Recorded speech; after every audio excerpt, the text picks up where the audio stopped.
Welcome to another episode of People Pod.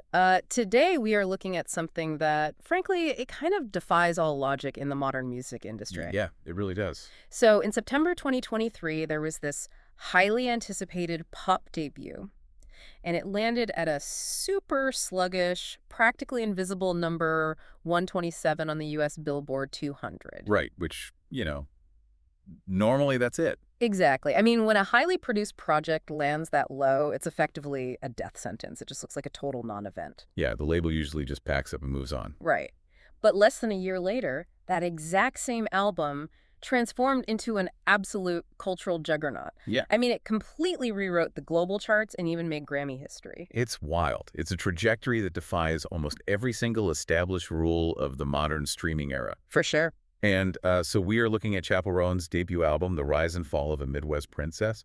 And to truly understand this story, we're looking at an artist who essentially had to, build her own ecosystem from the ground up. Just to survive a machine that actively tried to discard her. Exactly, yeah. I always think of the way this album behaved like a rocket, right? It's fully fueled, the countdown hits 0, and nothing. Just silence. Right. It just sits there on the launch pad. It misfires, or at least it seems to, and it sits totally dormant for months. The executives in the control room, they assume it's a dud, so they walk away. And then seemingly out of nowhere, the engines just ignite. It breaks the atmosphere and goes into orbit. I love that analogy. And tracing that wild, unexpected trajectory is really our mission for this deep dive. We're going to explore how the rise and fall of Midwest Princess gives you, the listener, this fascinating window into the ruthless realities of the modern music business. Oh, it is ruthless. Right, and it shows the necessity of absolute resilience and the sheer power of the sleeper hit, which is, a concept that the streaming algorithm almost killed off entirely. Yeah, but couldn't quite kill, clearly. Right. So let's look at the record itself. Sonically, it is this massive, bold, incredibly emotionally charged pop record. It blends synth pop, new wave, and disco. It really does. But, I mean, what does that actually mean for the listener? Because we aren't just talking about, like, a retro drum machine and a synthesizer thrown into the background of some generic pop track. No, not at all. The production here is highly deliberate. When we say it has new wave and disco elements, we mean it really embraces those heavy driving bass lines. Right. And the dramatic, soaring vocal melodies of the late 70s and 80s. It is highly theatrical. So theatrical. It has this vibrant, almost campy energy that's just designed to make you move. Yeah. But it's executed with incredibly sharp modern songwriting. Which critics recognize pretty much immediately, right? Yeah, they praise her highly versatile vocal performance and the dynamic pop structure of the whole thing. And that sonic backdrop is so essential because the lyrics are doing some very heavy lifting here. Absolutely. The album isn't just a collection of catchy hooks engineered for radio play. It really tracks the messy, real experience of leaving a small hometown in Missouri for the chaotic, liberating energy of Los Angeles. Right, which mirrors this profound internal shift for her. The album is, at its core, an exploration of love, intense heartbreak, and, crucially, the artist's embrace of her sexual identity and queerness. Making this record, by her own account, allowed her to fully accept her queerness. It was this deeply personal unearthing just wrapped up in pop architecture. Which makes the central tension of her identity so fascinating to me, because when you look at the liner notes, the credits for this album, the primary writer is listed as Kayleigh Amstutz. Right. So Chappell Roan is very much a character. Kayleigh has directly compared this stage name and persona to, like, a theatrical character, a way of creating a boundary between her personal life and her public art. Yeah, and creating a larger-than-life persona wasn't just some artistic whim either. What do you mean? Well, to understand why she needed that armor, we have to look at the crushing reality she faced in the industry long before this Midwest Princess era ever began. Oh, right. We actually have to rewind to 2017. Right, because this definitely wasn't an overnight success story, even though it might have felt like it to the general public when she exploded in 2024. Exactly. So in 2017, Kayleigh Amstutz was actually signed to Atlantic Records. A massive major label. Massive. She was living in Los Angeles, and she released an EP called School Nights. And it was described as a folk-leaning project. Which is such a stark contrast to the massive synth-pop anthems we know her for now. It really is. But she put in the work, and by 2018, she'd actually finished an entire original debut album for Atlantic Records. Wait, an entire album, like written, produced, mastered, ready for the public? Yes. And the label shelves it? Yep, they shelved it. Wow. Yeah. Let's break down what shelving actually means for you listening, because it is one of the most brutal practices in the business. It really is. The label has paid for the recording, which means they own the master rights to those specific tracks. So if they decide not to release it, usually because the executives don't hear a guaranteed risk-free radio hit, they just lock it in a vault. Yeah. And because you are under an exclusive contract, you can't just take those songs and put them on Spotify yourself. No, you are completely legally and creatively paralyzed. You can't release the music you poured your soul into, and the label won't do it either. That's awful. For an artist, it is just a massive psychological blow to realize your art is completely controlled by corporate financial projections. But she didn't just fade away after that. No, she didn't. She started over completely from scratch. Right. She begins working with a producer named Dan Nigro. And by 2020, they managed to get a couple of singles out. Okay. Most notably a track called Pink Pony Club in April, and another called California in August. Oh, Pink Pony Club. I mean, that is really the skeleton key to understanding her entire project. Oh, totally. It's a masterpiece of pacing and narrative. It starts as this stripped-back, somewhat melancholic piano ballad about a girl from a conservative town. Right. And then it just explodes into this glittering, euphoric synth-pop anthem about finding belonging at a West Hollywood drag club. It's so good. It has incredible vision, clear identity, and obvious commercial potential. Which is exactly what makes the label's reaction so baffling. Oh, totally. Yeah. You have an artist who hands you a song that just bursts with identity, a song that would eventually become a generational anthem. Yeah. And Atlantic Records' response, shortly after releasing California, is to drop her entirely. I know. It's crazy. I think this perfectly illustrates how major labels often operate on pure myopia. They are terrified of anything that doesn't sound exactly like whatever micro trend is dominating the charts that exact second. Exactly. They couldn't see the long-term vision, so they just discarded her. So what happens next? Because losing a major label deal isn't just a blow to the ego. No, it's the loss of an entire financial infrastructure. Right. The consequences of that short-sightedness were immediate and severe for Kayleigh. Without the label's advance money, she couldn't afford to live in Los Angeles anymore. Oh, wow. She actually had to pack up and move all the way back to her home state of Missouri. That's heartbreaking. Yeah, she had to take odd jobs just to save up enough money to eventually try and get back to L.A. See, hitting rock bottom like that, it forced a complete reset. The traditional machine, you know, the major labels, the A&R executives whose entire job is to mold artists into marketable commodities, that machine had chewed her up and spit her out. So the only way forward was a completely independent approach. And that approach centered entirely on her creative partnership with Dan Nigro. Right. When she finally saved enough money to return to L.A., resuming work with him was the absolute first step. And what Nigro did next is something you almost never see in the modern music business. What's that?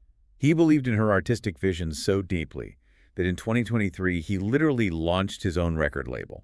He created Amusement Records. Yep. And she was his very first artist. I mean, think about the mechanics of that bet. It's huge. In an era where music production is cheaper than ever, marketing and distribution are more expensive than ever. Right. So by starting his own label, Nigro was taking on the financial risk of marketing, pressing vinyl, promoting the music. It's kind of like a film director mortgaging their own house to fund an indie movie because the major studios just didn't get it. That's a perfect analogy. Yeah. And they did eventually partner with Island Records for distribution, which is a critical piece of the puzzle. Okay, why is that so critical? Because independent labels have agility, right?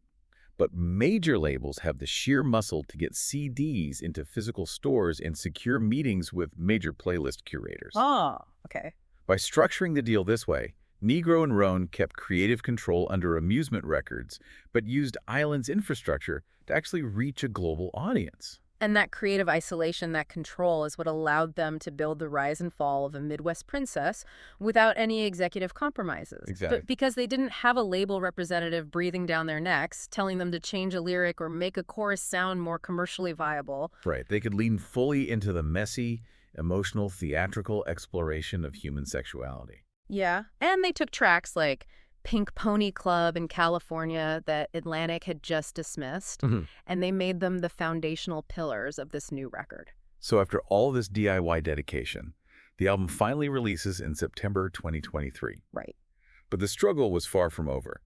As we mentioned at the start, it debuted at number 127 on the U.S. Billboard 200. Right, which in the streaming era, I mean, the industry is entirely built around the opening weekend. If you don't secure prime placement on those major Friday playlists, the algorithms effectively bury you. A debut at 127 usually means the label cuts their losses. Yeah. The marketing budget disappears overnight, and the album is essentially dead on arrival. But this album didn't die. No. It started an agonizingly slow, beautiful burn. Exactly. Instead of relying on algorithmic playlisting, it gathered this fervent cult following through genuine ground-level culture. Which is so rare now. Very rare. In today's digital landscape, that means hyper-specific online fan communities sharing her lyrics. Yeah. It means drag queens adopting her songs for their live routines. Oh, that makes sense. Right, because the theatricality of the music perfectly fits the art form. Yeah. The audience wasn't being told by a banner ad to listen. They were discovering it and making it part of their own identity. Yes, exactly. Think about how rapid fire our culture is today. I mean, our attention spans are measured in seconds.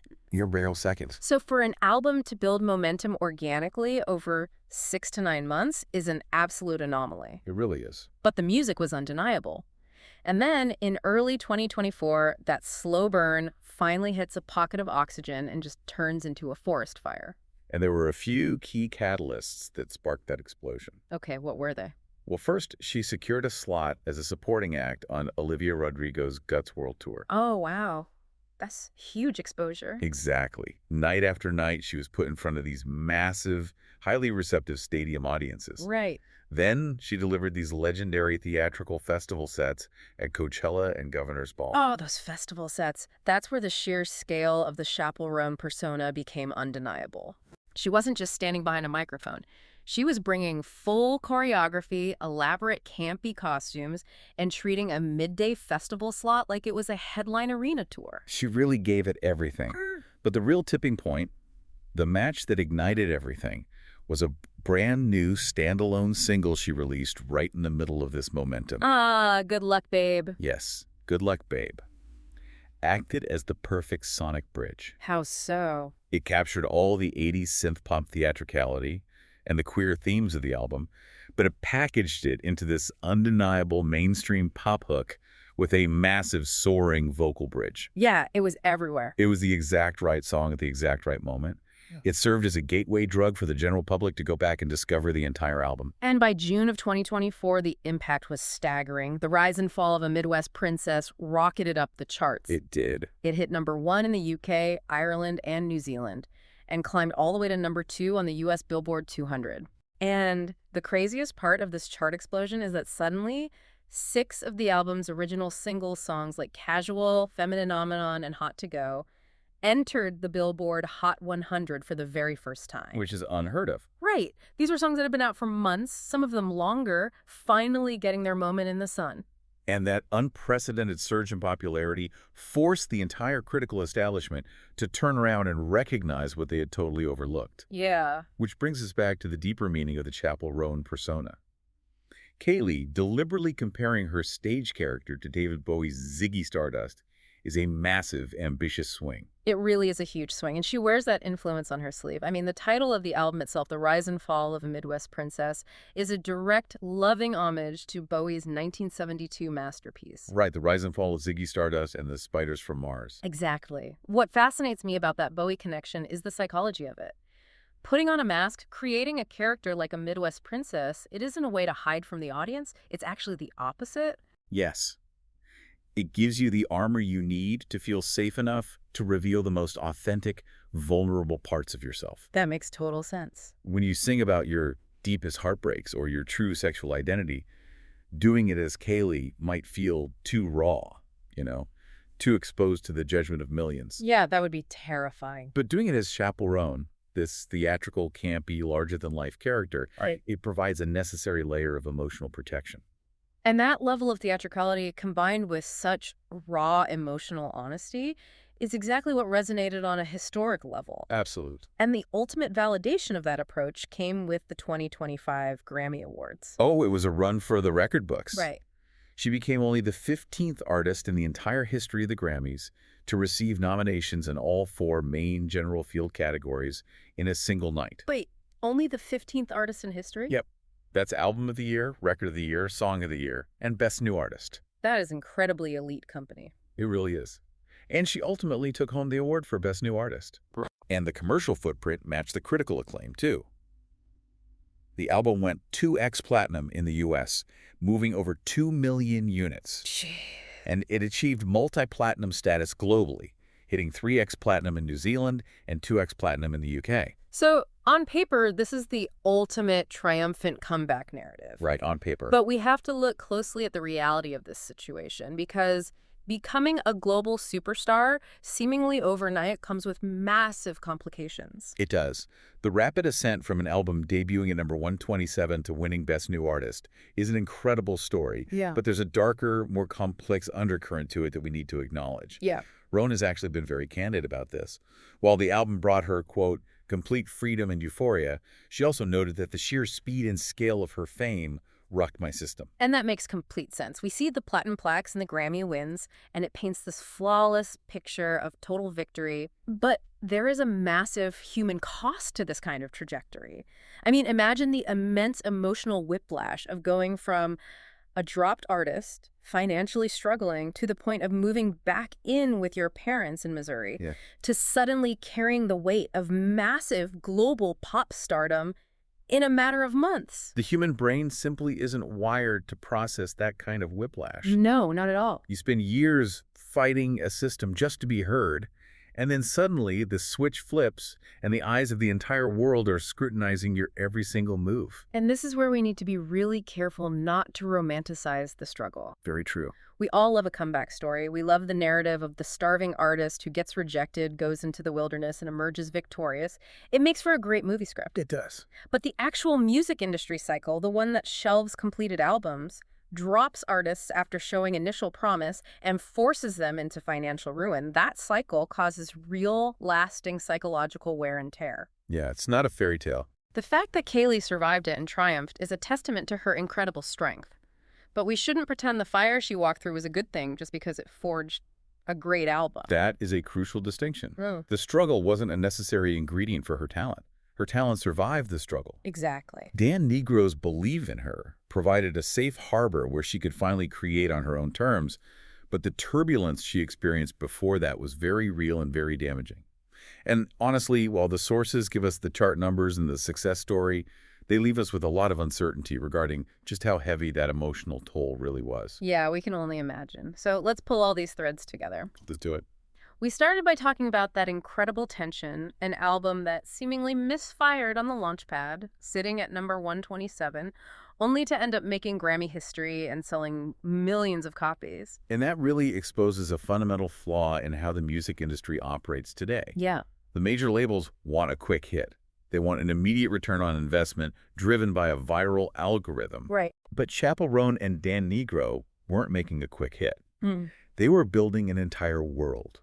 And worlds take time to be discovered. You do. The fans needed time to find it, to understand the lore, and to build that fervent community that eventually became just too loud for the mainstream to ignore. They built a world that just needed time. I love that. And that leaves me with a final, somewhat provocative thought for you listening to Mull Over today. Okay.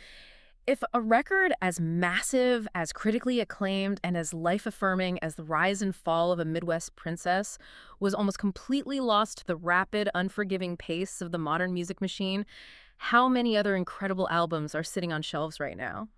Yeah. How many brilliant artists have been dropped and forced to give up simply because a label didn't give them the time they needed to find their audience? It really makes you wonder what we're missing. It's a sobering thought, but it's also a powerful reminder of your role as a listener to champion the art you love, even when the algorithm isn't putting it right in front of you. Thanks for listening to People Pod. Keep tuning in for more stories worth knowing.